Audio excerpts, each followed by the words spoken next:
You busy? Mm-mm. Okay, let me run something past you real quick. Are you mature enough to be able to identify the difference between something falling apart versus something falling into place?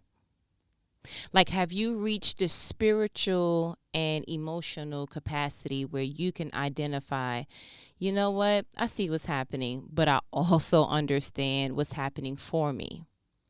I see what's happening around me, but I see what God's doing through me. I see what's happening to others, but I know that I'm protected. I see that I didn't quite land what I thought I was going to land. It didn't quite work out the way that I thought it was going to work out. But what I do know that is God still working.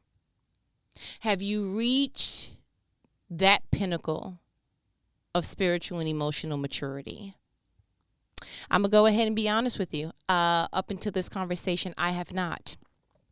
And God gave me a real quick course in making sure that I excelled in this before I went any further. And I get it. I saw the way that God led the Israelites as we read the first Old Testament chapters of the Bible, right? And I seen that he is very, very meticulous and he means business. And he really wants to ensure that you are more ready than ever before you receive the place that is ready for you. Like the blessing has already been established. The person that he wants you to marry has already been born. You don't have to wait for the fourth generation to come out. It's not an iOS update that you're waiting on. Like whatever it is that he assigned to you, it has already been placed. It's already been positioned. But he is more focused on, are you going to be prepared when I appoint you there? If not, then the blessing won't be a blessing at all. It will be presented as a burden because you don't have what it takes to carry it. And more than anything, any good teacher knows that I'm giving you this assignment because I know that I prepared you for it. Whether you were paying attention throughout the semester or not, it's completely and utterly on you. But I know that I had a particular plan. And I had a particular set of skills that I was making sure that throughout this semester I was exposing you to, that I gave you, little pop quizzes and little reminders. And I even gave you a hint, a little nudge inwardly to let you know this may or may not be on the test. And so that when you are confronted with the things that challenge you, I know what your emotions say, but what you definitely cannot say logically and spiritually is that you were not made to be prepared for this. I had a situation occur that really kind of just gave me an entirely different perspective, and it probably will be one of the things that I carry with me for the rest of my life. I was severely disappointed. I know I told you in another conversation that I had pitched an idea and did some other things and spoke to some executives, and I landed a meeting, and it was the end of the day on Friday at 2, and I was like, oh, it's kind of scary. Why they said it so late? What's going to happen? And to give you just a precursor, when I had a discussion to initially pitch the idea, I spoke about two particular items. One was the restructuring of a certain department that I wanted to go ahead and support, and the other was the compensation that I felt that was due to me. The person that I was speaking to looked at me and shook their head with agreement, both nonverbal and verbally, and let me know and literally said the following phrase, and I quote, "You have brought great value to this department, and it's time that we capitalize on that." End quote. So when I walked away from having that conversation, being bold enough to even get off the boat, right, and have that conversation that no one else was probably going to be more, who else is going to do it but me? Listen, Bible says you have not because you ask not, and one thing I'm not going to do is keep my mouth shut because you don't get full that way. So I went ahead and walked away from that meeting like excited, like you have no idea. And then the meeting was set to follow up with my initial pitch 3 weeks later, for several different reasons, scheduling, what have you, but I wasn't expecting to be that late. I knew it would be sometime during that particular week. Why it was a Friday, why it was the end of the day on a Friday, I have no idea. But around Monday and Tuesday, I started getting this eerie feeling in my stomach. And I was like, something is wrong. And I just felt my spirit was just letting me know and giving my soul a warning, just saying, hey, it's probably not going to work out the way that you want. I need you to go ahead and just deal with that portion of it. But I need you to not give up your hope. Because the thing about being hopeful is that people put it on a contingency. And so you go from hopeful to hopeless because of the fact that you anchored your hope in someone else's reaction or an outcome of an external situation. And so once I knew that, I was like, okay. So I went through all the rigmarole. I felt wrong. I called up a particular friend of mine. She's like, no, I think God's going to surprise you. You know, God said, and again, it's a beautiful thing when you have people around you that know to go to scripture for you. But what I knew was that what I was feeling was real, that I felt like God knows me well enough that, and I think he knows each of us on how we're actually customized, right? And he knows that I don't like being surprised. And so I think that he allowed me to go through the proverbial mourning stage of what I thought was going to come out of this particular meeting. And so Wednesday, I went to sleep literally for the day at 7:30. I was exhausted and I was trying to keep my eyes open.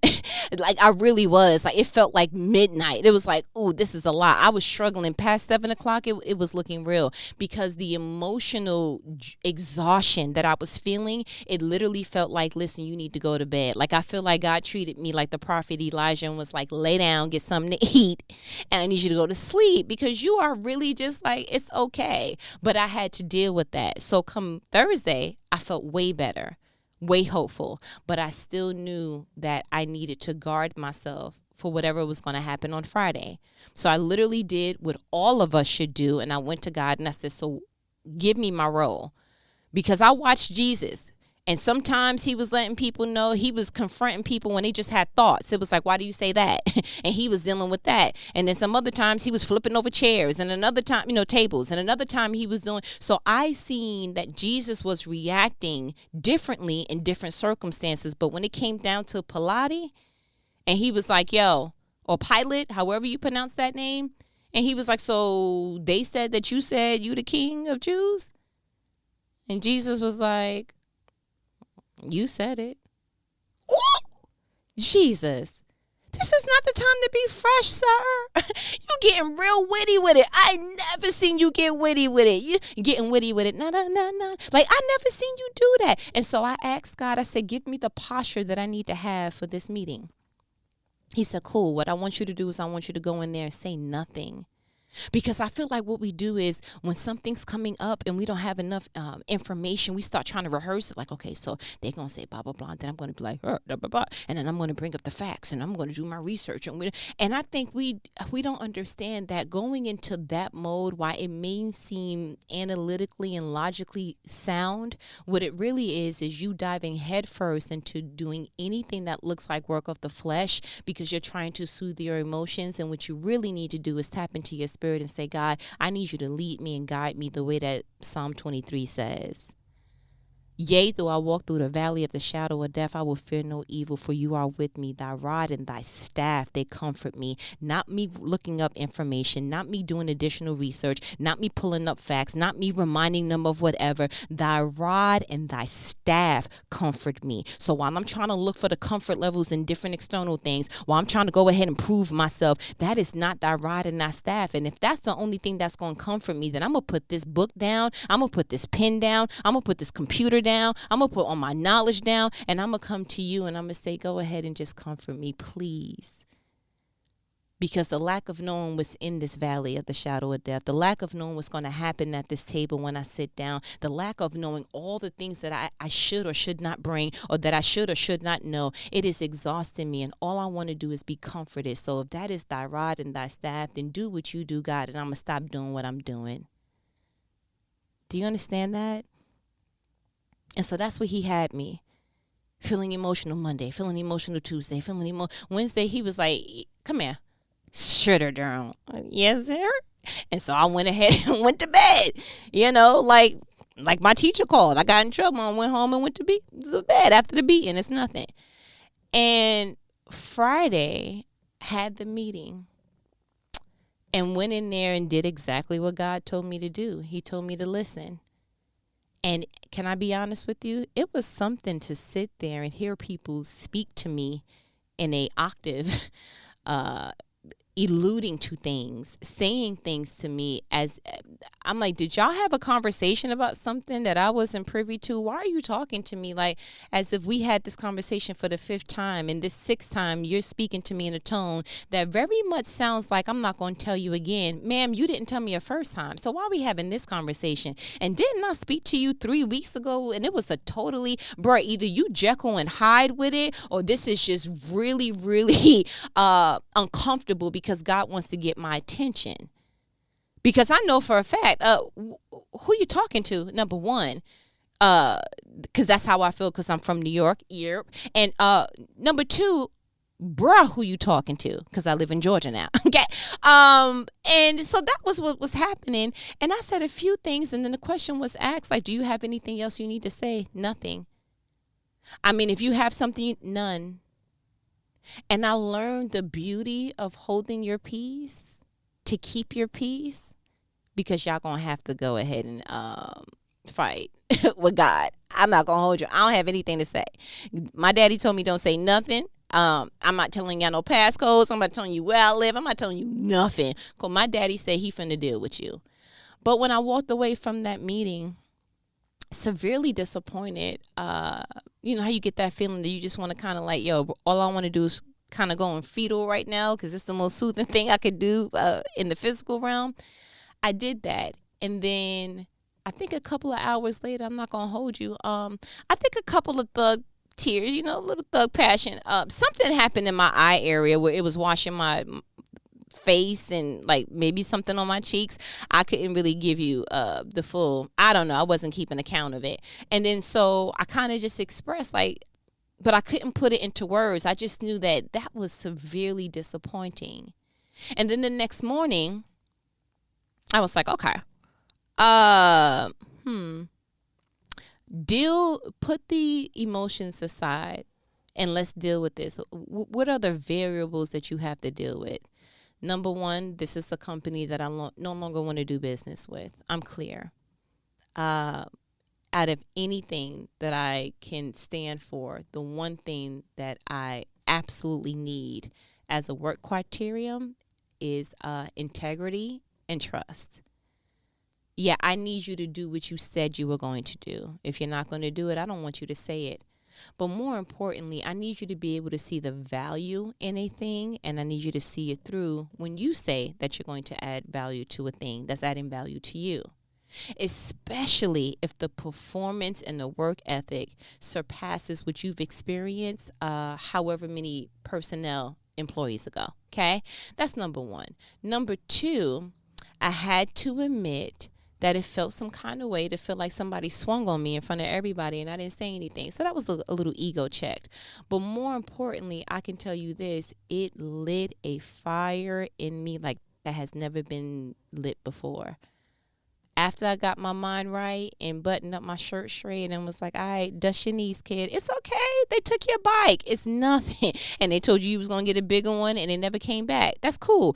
Called my homegirl because you need to know who the midwife is for that particular problem. Not everybody can coach you through birthing something. Do you understand that? Need you to be very clear. You need to go to God and say, listen, this particular problem, this particular situation that I'm on the brink of, I need you to show me who's going to assist me to get to the other side. And he'll show you that. So I called that particular person and she was like, so this is what you're going to do. Since they did it black and white, you're going to do it black and white too, but you're going to go ahead and the way that she was able to navigate through that with ease, and possibly because of experience, but more so because God knew how to speak to me through her, it was nothing short of a divine intervention. And more than getting my way or having something appear and conclude the way that I've wanted to, the major way that you can bless me is just making the path clear. Just give me clarity, because with this clarity, there's peace, and with this peace, there's understanding. And what I understand now is that it's a wrap. We don't need. I don't need to pitch another idea. I don't need to have a part two conversation. I don't need to do any of that. I'm gonna do exactly what I need to do for the rest of the time that I am there, and then God's going to elevate me to go to the next level. That's just how that goes. Because sometimes, unfortunately, according to on behalf of your disappointment, what God is really doing is giving people a second chance to do right by you. God is literally opening up the door, forging and fashioning together a particular situation, and literally allowing someone to use their free will to do the right thing for the first time. And so when they don't do it that way, it's like, see, Pharaoh, you could have went ahead and let the people go just by letting them go, because that's what God asked you to do. But now we got to do it the hard way, where now you chase them and then you see them cross the Red Sea. So you try and then you die doing something that God never anointed you to do. Right.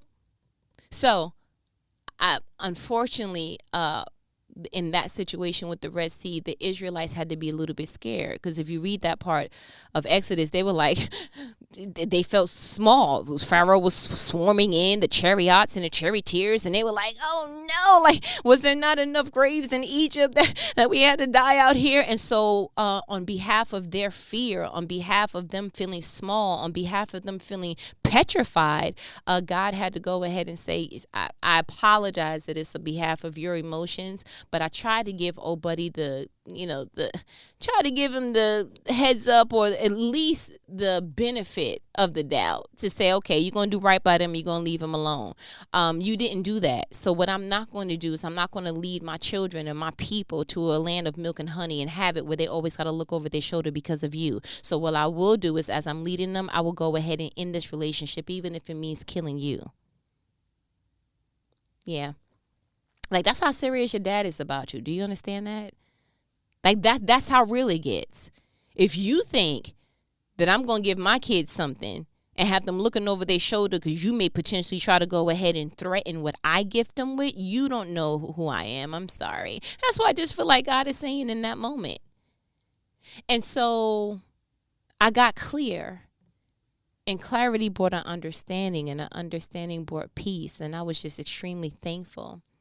And God was like, I need you to understand that if ever, whenever this happens again, because as long as you're on earth, you're going to come up to some, situations and things that may look like disappointing. But I want you to always understand that being disappointed doesn't mean that I no longer appoint you somewhere. It does not mean that I forgot where I'm taking you. It does not mean that it's a lot of things you can be disappointed in, but just understand that it did not delay where God is taking you. The plan and the goal remains the same. Just the vehicle of transportation to get there may change. That's all. It's like riding your bicycle to get somewhere. Then it starts raining. You're disappointed that now you can't, ride your bike the rest of the way. And God is like, it's okay. That's what I make cars for. And then you get in the sedan and, you're like, oh, okay, cool. I'm protected from the rain now. So you don't have that disappointment. But now you coming into like major snowstorms. And you're like, yo, my car's getting stuck. It's okay. That's why God made trucks.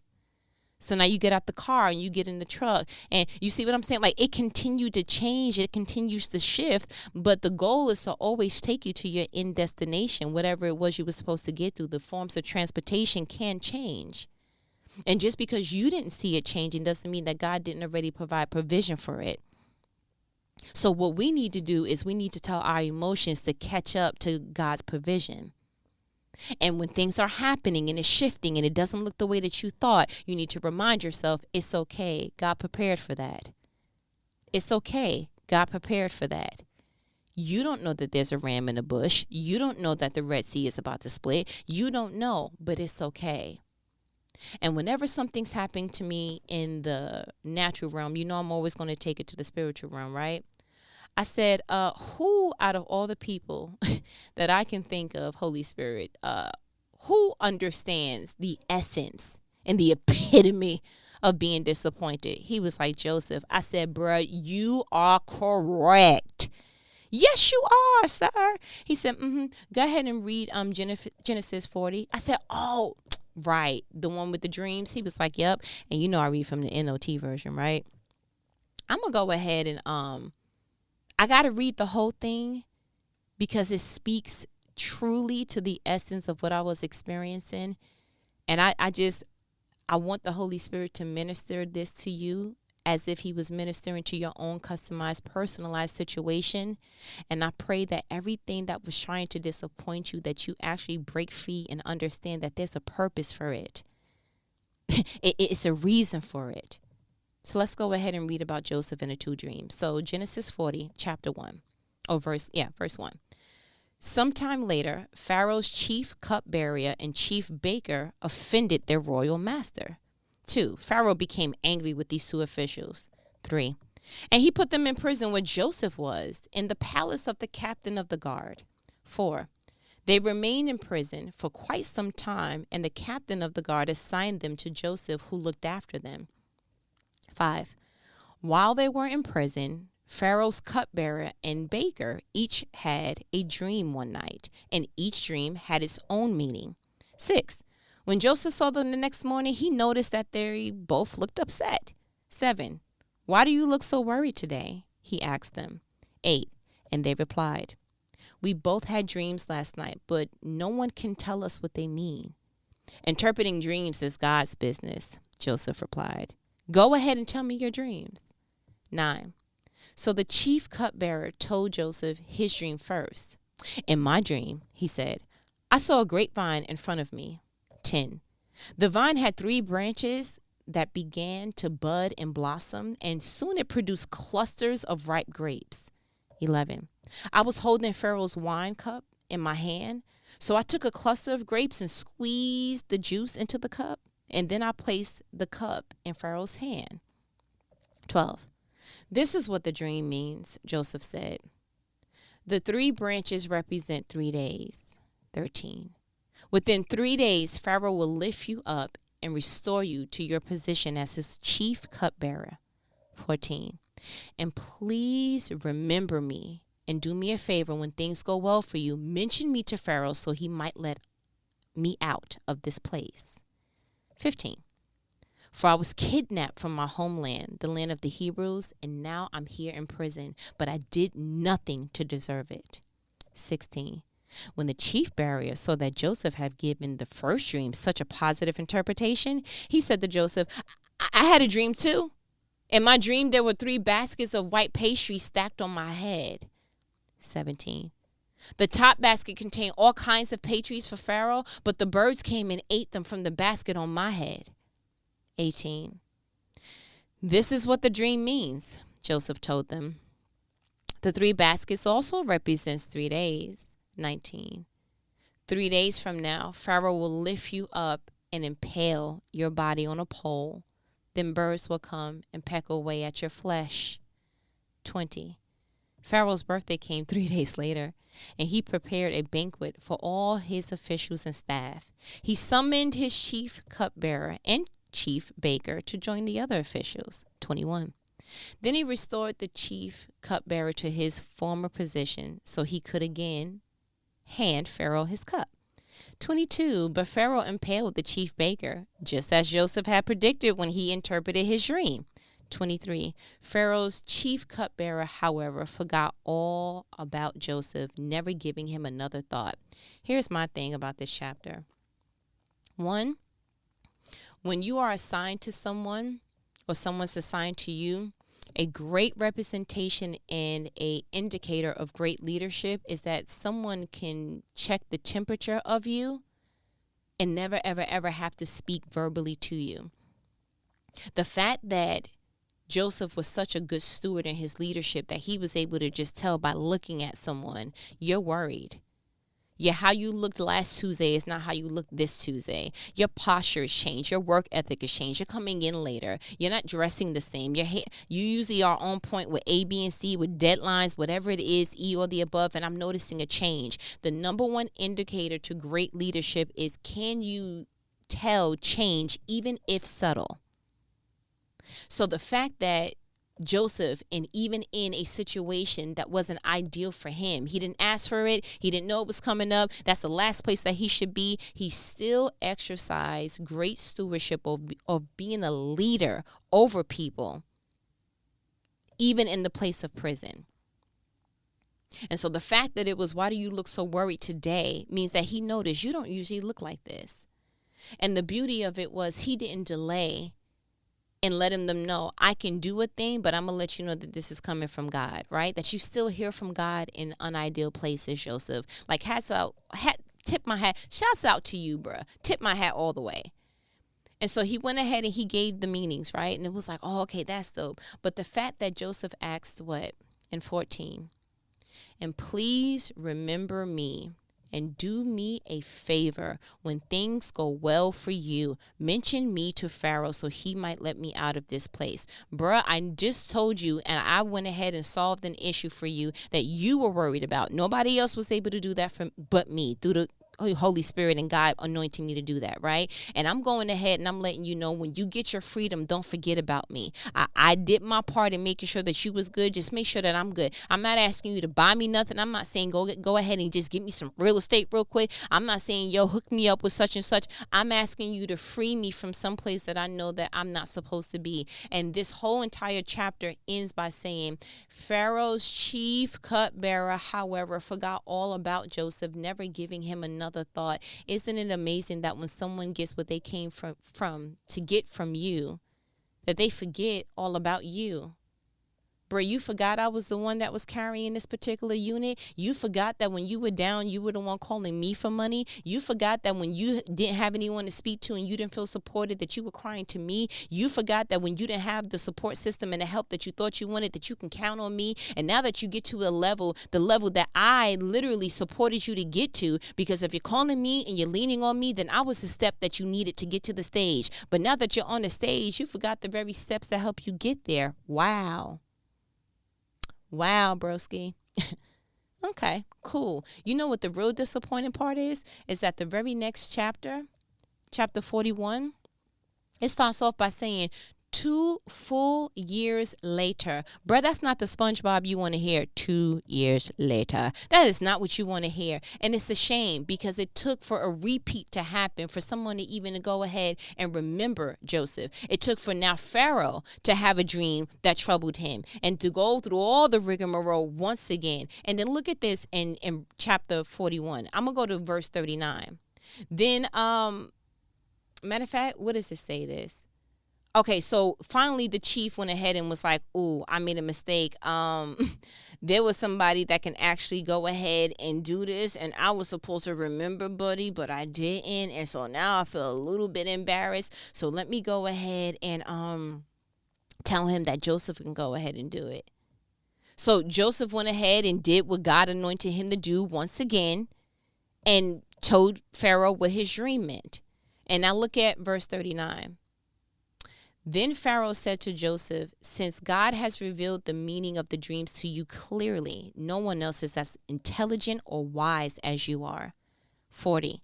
You will be in charge of my court, and all my people will take orders from you.